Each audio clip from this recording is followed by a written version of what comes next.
Commerce faculty ખાતે આ વખતે પણ સૌથી વધારે એડમિશન કરવામાં આવ્યા છે। વિદ્યાર્થીઓને ધ્યાનમાં રાખીને આ વખતે કોમર્સ ફેકલ્ટીના ડીન પ્રજ્ઞેશ શાહે ખૂબ જ સારી સુવિધાઓ આપી તમામ બાળકોને એડમિશન મળવામાં મદદ કરી છે। સાથે આ વખતે પહેલીવાર તમામ વિદ્યાર્થીઓ કોમ્પ્યુટર ભણશે અને લેબનો ઉપયોગ કરશે। સાથે જ એઆઈ દ્વારા 75% વિદ્યાર્થીઓની હાજરી ફરજિયાત રહેશે। જો વિદ્યાર્થી ગેરહાજર રહેશે તો તેઓને એક્ઝામ આપવા દેવામાં નહીં આવે અને હાજરી પૂરવા માટે એઆઈની મદદ લેવામાં આવશે, જેથી કોઈ પણ વિદ્યાર્થીઓને સ્કેનર કરવાની જરૂર નહીં પડે। ક્લાસમાં કેમેરાથી ફોટોગ્રાફ્સ પડશે, તરત જ હાજરી ભરાઈ જશે અને 2 જુલાઈએ કોમર્સનું નવું સત્ર પણ ચાલુ થશે। આ વર્ષે ફેકલ્ટી ઓફ કોમર્સમાં સૌથી વધુ એડમિશન થયા અને બીકોમ ઓનર્સમાં 6950 એડમિશન કર્યા છે। બીકોમ બિઝનેસ ઓપરેશનમાં 150 થયા છે અને જેટલા વિદ્યાર્થીઓ 29-30 તારીખે અમે બોલાવ્યા છે આવશે એ દરેકને અમે બીકોમ ઓપરેશન બિઝનેસ ઓપરેશન્સમાં એડમિશન આપવાના છે। જે છોકરાઓએ સીએસીએસ કે આવું કંઈ કરવું છે એ બિઝનેસ ઓપરેશનમાં જો એડમિશન લેશે તેમને સીએસીએસ પણ કરી શકાશે અને એ પ્રમાણે ક્લાસના ટાઈમ એડજસ્ટ કરી અને એમના ક્લાસ અહીંયા લઈશું। તો બિઝનેસ ઓપરેશનમાં અમે એક પ્રેક્ટિકલ વધારે કરાવવાના છીએ અને સાથે સાથે છોકરું બીજા કોર્સ કરી શકે એવી સુવિધાઓ પણ ત્યાં રહેશે। એ સિવાય આ વર્ષે અમે બીકોમમાં પહેલી વખત હિસ્ટ્રીમાં કોમર્સ ફેકલ્ટી એમએસ યુનિવર્સિટીમાં વિદ્યાર્થીઓ બીકોમ કરતા હશે એ કોમ્પ્યુટર ભણશે।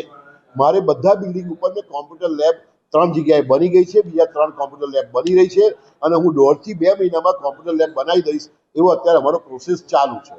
તો અમારે એફવાય બીકોમમાં સેમિસ્ટર 1માં computer proficiency for business paper 1 અને સેકન્ડ સેમિસ્ટરમાં computer proficiency for business paper 2 આવી રીતે 2 પેપર એમાં અમે એમએસ ઓફિસ, એક્સેલ આ બધું જ ભણાવવાના છે। તો બાળકો પહેલી વખત એમએસ યુનિવર્સિટીમાં બીકોમમાં કોમ્પ્યુટર ઓફિશિયલ ભણશે એઝ અ સબ્જેક્ટ। એના રિઝલ્ટ પણ આવશે, એના માર્ક્સ પણ આવશે। એ સિવાય અમે બીજી એક્ટિવિટીઝ પણ કરાવવાના છે।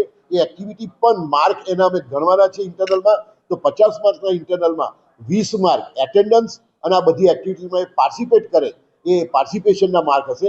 આ રીતે છોકરાઓ રેગ્યુલર એટેન્ડ કરે તેમને ફાયદો પણ થાય અને આ વખતે કમ્પલસરી એટેન્ડન્સ હોવાથી જો વિદ્યાર્થી એટેન્ડ નહીં કરે તો એને હવે એક્ઝામ આપવા દેવાના નથી, એનું વરસ બગડશે। એ વાત બહુ જ સ્પષ્ટ રીતે વડોદરા શહેરના નાગરિકોને પણ મારી વિનંતી છે કે આપ પણ અમને મદદ કરો।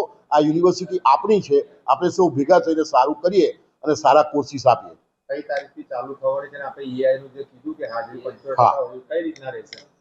MS university FY BCom classes પહેલી વખત 2 તારીખથી શરૂ થઈ રહ્યા છે, 2 જુલાઈ અને અમે એટેન્ડન્સ લેવાનું નક્કી કર્યું છે। હમણાં અમે હાથથી એટેન્ડન્સ લઈશું કારણ કે યુનિવર્સિટી પ્રોસેસ ફોલો કરવામાં ટેકનિકલ જે અમે સપોર્ટ ઊભો કર્યો છે એમાં હજુ થોડો વાર લાગશે, 1-2 મહિના। એમાં એઆઈ બેઝ એટેન્ડન્સ સિસ્ટમ અમારી લાગવાની છે। એઆઈ બેઝ એટેન્ડન્સ સિસ્ટમનો મતલબ એવો છે કે અમારે કોઈ એટેન્ડન્સ લેવાની નહીં અને વિદ્યાર્થી આપવાની નહીં। વિદ્યાર્થી આવે ક્લાસમાં બેસે એટલે ઓટોમેટિક ક્લાસમાં લાગેલા કેમેરા એ દર 5 કે 10 મિનિટ જે પ્રોગ્રામિંગ હશે એ પ્રમાણે ફોટા ખેંચશે।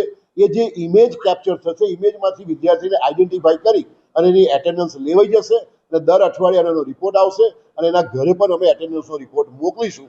આવી અમે એટેન્ડન્સ સિસ્ટમ નવી શરૂ કરી રહ્યા છીએ।